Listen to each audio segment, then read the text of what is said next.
Hi friends, today's video is on second chapter plus one class General English. The name of the chapter is The Portrait of a Lady, written by Khushwant Singh. Portrait basically is called picture, handmade photo is called portrait. Now through the words Khushwant Singh portrays the portrait of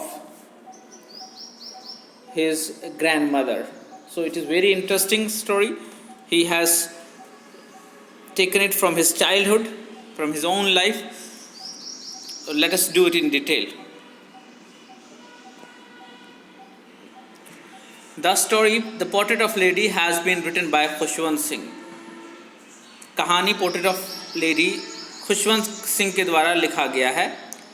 the story is a character picturisation of his own grandmother. Story क्या है? Character picturisation है. किस तरह का character था, किस तरह की लेडी थी, वो है उसकी अपनी ग्रैंड मदर की, यानी कि खुशवंत सिंह की अपनी दादी की. His grandmother was an old women.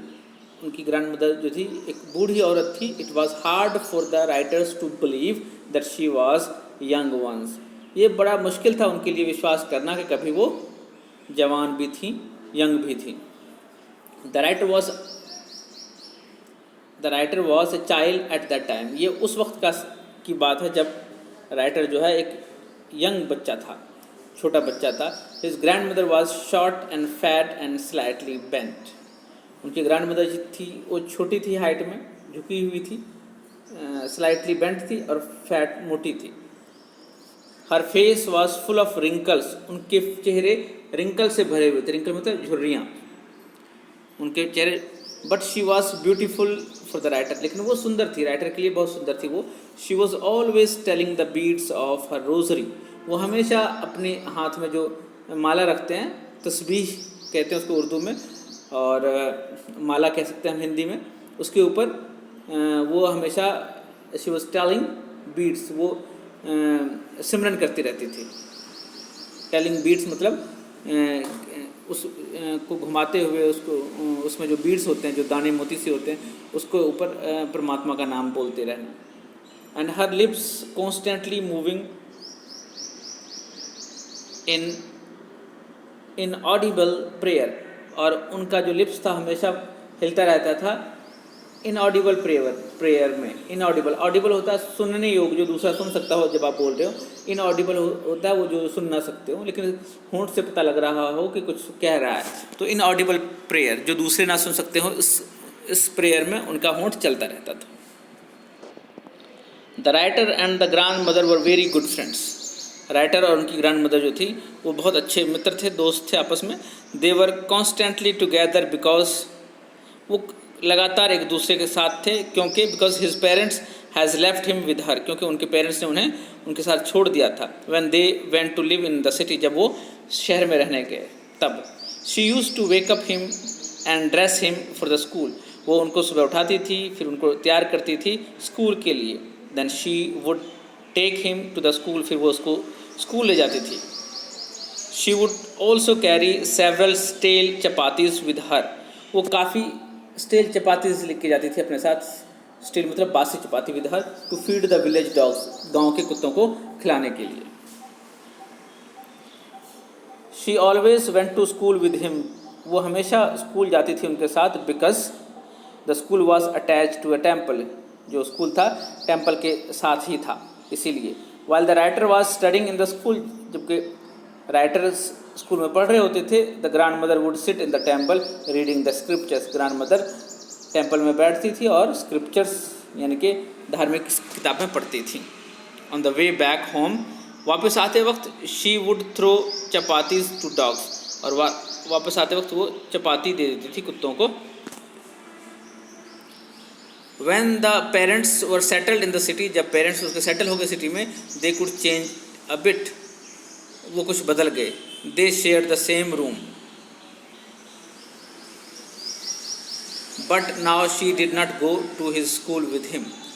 लेकिन अब वो स्कूल नहीं जाती थी उनके साथ, he used to go to English school in a motor bus. वो अब स्कूल में जाता, स्कूल के मोटर बस में जाता था, इंग्लिश स्कूल में। There were no dogs but she used to feed the sparrows in the court yard.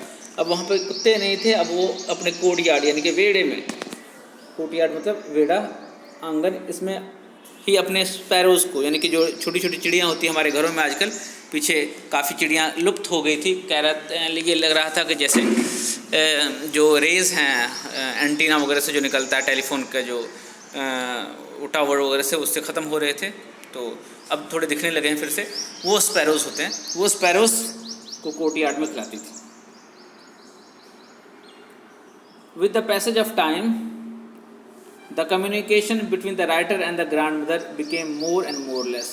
समय बीतते के साथ ही, समय बीतते गए, इसके साथ क्या हुआ, जो कम्युनिकेशन, जो बातचीत होती थी राइटर में और उनके दादी में, वो कम से कम होते गए। Now she was not able to help him in his studies. अब वो उनकी पढ़ाई में मदद नहीं कर पा रही थी। She was unhappy that there was no teaching about God. वो खुश नहीं थी, वो अनहैप्पी थी कि भी जहाँ वो पढ़ने जा रहे हैं वहाँ पे परमात्मा के बारे में कुछ नहीं पढ़ाया जा रहा है। And the scripture in the school, और स्क्रिप्चर भी नहीं पढ़ाया जा रहा है। Also about giving music lessons to the students, और म्यूज़िक लेसन्स भी नहीं मिल रहे थे। इसलिए when the writer went to the university, जब राइटर यूनिवर्सिटी गया, he was given a room of his own, उसको एक अपना कमरा दिया गया। So the common link of friendship was broken, तो अब कॉमन लिंक जो था दोस्ती का, वो भी टूट गया। Grandmother began to pass her time in spinning the wheel and reciting prayers only in the afternoon। अब वो अपना समय सूत काट कर, स्पिनिंग व्हील, चरखे पे जो सूत काटते ना, उससे गुजारती थी, और दोपहर में परमात्मा का नाम लेकर, परमात्मा का नाम अब वो दोपहर में लेती थी। She would relax to feed the sparrows, she would relax, वो आराम रिलैक्स करती थी चिड़ियों को खाना खिलाते वक्त। When the writer decided to go abroad for 5 years for higher studies, जब राइटर ने डिसाइड किया कि वो अब्रॉड जाएगा 5 सालों की स्टडी के लिए, grand mother did not show any emotions, grand mother ने कुछ इमोशंस शो नहीं किया। शी किस्ड हिज फोरहेड, उन्होंने उनके माथे को चूमा, silently, and that was the last physical contact between them, और यही उनका फिजिकल कॉन्टैक्ट एक दूसरे के साथ था, लास्ट फिजिकल कॉन्टैक्ट, जब उन्होंने उनको टच किया था, माथे को चूमा था। विच ही चेरिश्ड फॉर एवर, जो अभी तक वो उसको याद है, उसको वो एंजॉय कर रहे हैं उस माथे के चुम्बन को। When he came back after 5 years, जब वो 5 साल के बाद आया था, she was not a day Elder, वो एक दिन भी बड़ी नहीं हुई थी 5 सालों के बाद जब लेटर आया था, तो वो वैसी की वैसी थी। She was reciting her prayers and her happiest moment was with the sparrows only, वो प्रेयर्स उसी तरह रिसाइट कर रही थी, और उनका सबसे खुशी वाला समय स्पैरोज को खिलाने वाला समय होता था। But in the evening she celebrated with the women of neighbourhood, लेकिन शाम को उन्होंने पड़ोसी औरतों के साथ सेलिब्रेट किया था, एंजॉय किया था। She sang songs for many hours, वो कई घंटों तक गीत गाती रही। In the morning she got ill, सुबह वो बीमार पड़ गई। The doctor said that it was only fever and it would go, doctor ने कहा था कि ये फीवर था और वो ख़त्म हो जाएगा। But the grandmother knew that her end was near, लेकिन ग्रैंड मदर जानती थी कि उनका आखिरी समय आ गया था। She did not want to waste her time in talking, वो अपना समय बात करने में नहीं गुजारना चाहती थी। So she started praying and soon she was gone, इस तरह उन्होंने प्रेयर शुरू कर दिया और जल्द ही वो जा चुकी थी, यानी कि she had died. Her body was placed on the ground, उनका जो बॉडी था ग्राउंड पर रख दिया गया। And covered with a red shroud, और एक लाल कफन के साथ ढक दिया गया। श्राउड मतलब कफन। Thousands of sparrows had gathered on the floor of the courtyard, हज़ारों स्पैरोज उस कोर्टयार्ड में आ गए थे। देयर वॉज नो चर्पिंग, कोई चर्प नहीं कर रहा था। चर्प होता है चहचहाना, चर्पिंग चहचहाना, जो आवाज़ निकालते हैं। Mother of the writer gave them some bread, writer की मदर ने उनको ब्रेड दिया। The same way grandmother used to do, जैसे कि ग्रैंड मदर देती थी। But the sparrows did not touch them, लेकिन स्पैरोज ने उसको टच नहीं किया। And when the corpse of the grandmother was carried away, they all flew away quietly, जब जो अर्थी उनको उठाकर ले जाया गया उनकी ग्रैंड मदर का, तो वो सब स्पैरोज साइलेंटली उड़कर चले गए। तो so dear student, it was a summary and I explained it in Hindi also. If you didn't get total understanding, just let me know, right? Or if you want it in other way, then I will explain it in other way also. अब हम इसमें से difficult words कुछ करेंगे। ये पंजाबी में summary है, right, और ये है ट्रांसलेशन वर्ड टू वर्ड। कुछ वर्ड्स जो डिफ़िकल्ट हैं, जैसे फॉर एग्जांपल यहाँ रिंकल्ड दिया हुआ है, hard, believe, portrait, mental peace, revolting, abuse, undignified, right, और प्रोफेट्स। इस तरह के वर्ड्स आप खुद देखेंगे, you will write it your self. Bent, झुकी हुई, क्रिस क्रॉस, टेढ़ी मेढ़ियाँ, सर्टेन, निश्चित, टेरिबली, बहुत ज़्यादा भयानक तरीके से भी हो सकता है, और हॉबल्ड अबाउट, लड़खड़ाए हुए चलना, स्पॉटलेस, बेदाग, स्टूप, झुके हुए होना, कुब्बा होना, और बीड्स होता है मणके, मोती से जो होते, रोजरी, रोजरी मतलब माला, लॉक्स होते लटे, बालों की लटे जो होती है, स्कैटर्ड, बिखरे हुए, अनटाइडली, उलझे सुलझे हुए ना हो जो, पकड़, सुंगड़िया है, और कॉन्स्टेंटली, लगातार होता है, इनऑडिबल, सुने ना जान सके योग जो होता है, लैंडस्केप, कुदरती नज़ारा, एक्सपेंस, फैलाव, सेरेनिटी, शांत, स्थिरता, एंड कंटेंटमेंट, संतुष्टि, तसल्ली। देन वी हैव मोनोटोनस, एको ही सुर च एको जिहा, बॉदर्ड होता है प्रवाह करना, येलो चॉक, पीली मिट्टी, टाइनी मतलब छोटा, रीड मतलब काना, स्टिल मतलब बेई या बासी जिसे कहते हैं हम हिंदी में, प्रीस्ट पादरी या पाठ करने वाला होता है जो मंदिरों में करता है, कोरस होता है समूह गान, स्क्रिप्चर्स होता है धार्मिक ग्रंथ, एंड ग्राउलिंग होता है गुर्राना, और फाइटिंग होता है लड़ना। इसके अलावा जो और मीनिंग है जो आपके चैप्टर में है वो है कंफर्टेबली, आराम तरीके से, सेटल होता है बस जाना, सेंट फॉर बुलावा भेजना, टर्निंग पॉइंट नवा मोड़, फीडिंग होता है खिलौना, कोर्टयार्ड होता है वेड़ा या आंगन। इसके अलावा और मीनिंग है रोल्ड बाय मतलब लंघते गए, गुजरे उधर से, ग्रेविटी होता है गुरुत्वाकर्षण, डिस्ट्रेस दुखी होना, अनाउंस्ड घोषणा करना, डिस्टर्ब्ड परेशान होना, ल्यूट अनैतिक, मोनोपोली होता है एकाधिकार, हार्लॉट्स वेस्वामा यानी कि प्रोस्टिट्यूट्स भी कह सकते हैं, जेंटल फॉक चंगे लोग, डिसअप्रूवल नापसंद, रेयरली बहुत कट, स्नैप होता है टूट जाना, सेक्लूजन इकल्लापन, स्पिनिंग व्हील चरखा, रिसाइटिंग पाठ करना, रिलैक्स आराम करना, वेरिटेबल सचमुच दा, बेडलम पागल खाना, चर्पिंग चहचहाना, पर्च्ड बैठना, जिदा टाणी ते ब्रांच ते बैठ जांदियां, पर्च कमांगे उस बैठने चिड़ियावां बैठदियां जिहड़ियां, शूड अवे मतलब भजा देना, भजाना, शूड अवे, शू शू ऐसे करके हम किसी चीज़ को भगाते हैं, शू, तो that is known as shooed away. Abroad विदेश, फर्दर अगे, अपसेट बेचैन, सेंटिमेंटल भावुक होना, चेरिश्ड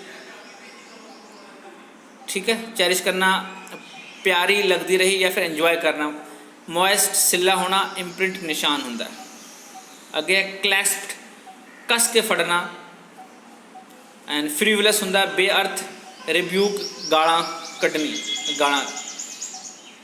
इसी तरीके ना होर मीनिंग है कलैक्टेड इकट्ठा करना, थम्प्ड वजाना, डिलोपिडेटेड खस्ता हालत विच रहना, warrior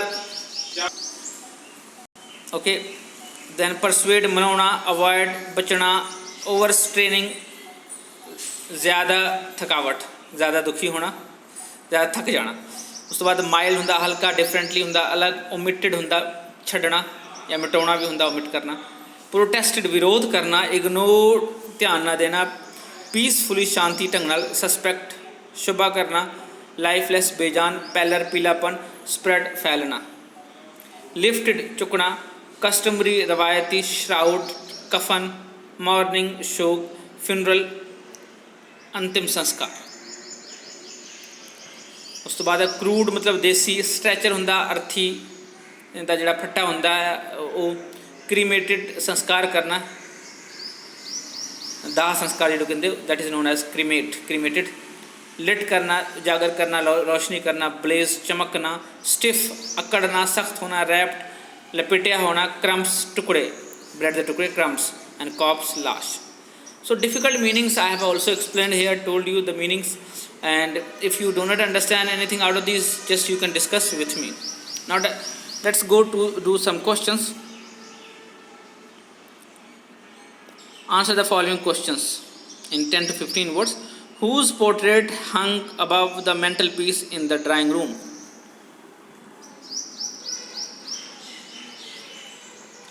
Sorry. Answer is, it was the portrait of the grandmother of the writer that was hanging above the masterpiece in the drawing room. What, according to the author, was absurd and undignified and grandmother's part, on grandmother's part? Absurd होता है जो match ना खाता हो, बेतुका हो, ठीक है. So when the grandmother told the author of the games she used to play as a child, then this idea seems absurd and undignified. What did she say? Why did she say prayer in the monotonous sing-song? The grandmother said her morning prayer in monotonous sing-song while she bathed and dressed the author in the hope that he would listen and go to know it by heart. What did they have for breakfast? Breakfast में वो क्या लेते थे, क्या खाते थे? They would have for breakfast a thick stale chapati with a little butter and sugar spread on it. Why did grandmother always go to school with the author? Grandmother always went to school with the author because school was attached to the temple. While the author attended his school, she would read the scripture inside the temple. वो scripture पढ़ती थी. The children in the village school were taught the alphabet. Did grandmother know the alphabet? Yes, the grandmother knew the alphabet because she used to read the scriptures in the temple. She would also help the author in his studies when they were in village. Next question is, how did they feed the village dogs while returning home? They would feed the village dog with stale chapatis which they carried with them. जो लेकर जाते थे steel चपाती, बासी चपाती, बेई चपाती. What was the turning point in our friendship? What happened to the friendship? The turning point in the friendship of the writer and grandmother came when they shifted to city to live with their parents, with author's parents. Now the grandmother did not go with the writer to his school. How did the author go to school in the city? Author went to school, English school, in a motor bus. Why was grandmother unhappy about the school education in the city? The grandmother was unhappy because there were no lesson regarding religion. So the grandmother could not help the author, and second was she couldn't help with his lesson or with his homework. So that made her unhappy. Why did she feel disturbed when the author announced that they were being given music lesson at school? Okay. For grandmother, music was the monopoly of the harlots and the beggars and not meant for gentle folk. यानी कि ये हार्लोट्स यानी कि वेश्वाओं का और भिखारियों का काम था म्यूज़िक, और आम जो अच्छे लोग थे, जो विशिष्ट लोग थे, जो सज्जन लोग थे, उनका काम नहीं था ये. When was the common link of friendship between the author and his grandmother broken? When the author went to university, he was given a room of his own. This way, the common link of friendship between him and his grandmother was broken. What did grandmother do from sunrise to sunset? She would sit by her spinning wheel and recite prayers the whole day. She would rarely leave her spinning wheel to talk to anyone. What took the place of the village dog in grandmother's life in the city? In the city, grandmother started feeding to the sparrows. She would feed them with breadcrumbs daily. So the place of dog was taken by the sparrows. How did the sparrows show on the last day that they had not come for the bread? When grandmother died, the sparrows gathered in the courtyard. The mother of the author tried to feed them the same way grandmother used to do, but the sparrows took no notice of the breadcrumbs. When the corpse of the grandmother was carried away, they flew away quietly. Now answer the following questions in 50 to 60 words. Grandmother had always been short and fat and slight bent. Is this true in the light of what is said in the first paragraph? What information in the first paragraph would you cite in support of your answer? The statement is not true. In the first paragraph, the author clearly described,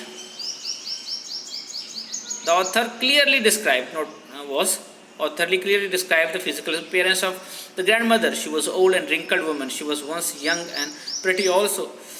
She also had about the game she used to. She also told writer about the game she used to play as a child, but it was hard for the author to believe. Now with the old age, she has become fat, wrinkled and slightly bent. She hobbled about the house in spotless white with one hand resting on her waist to balance her stool. For the author, she was always beautiful. How would grandmother prepare the author for school? She used to wake him up in the morning and get him ready for the school. She said her morning prayer in the monotonous sing-song while she bathed and dressed up in the hope that he would listen and got to know it by heart. Then she would fetch his wooden slate which she had already washed and plastered with yellow chalk, a tiny earthen ink pot and a red pen. Tie them all in a bundle and hand that to him. Then she would give him the breakfast of a thick stale chapati with little butter and sugar on it. After that, they went to school together. So, I think video is getting big longer. So, let us check it out if I can make it more comfortably large enough for you to understand in one go. Otherwise, I'll make questions. I'll make video on big questions later. I think I will do a second video. So see you in that video. Thank you. Take care. Bye bye.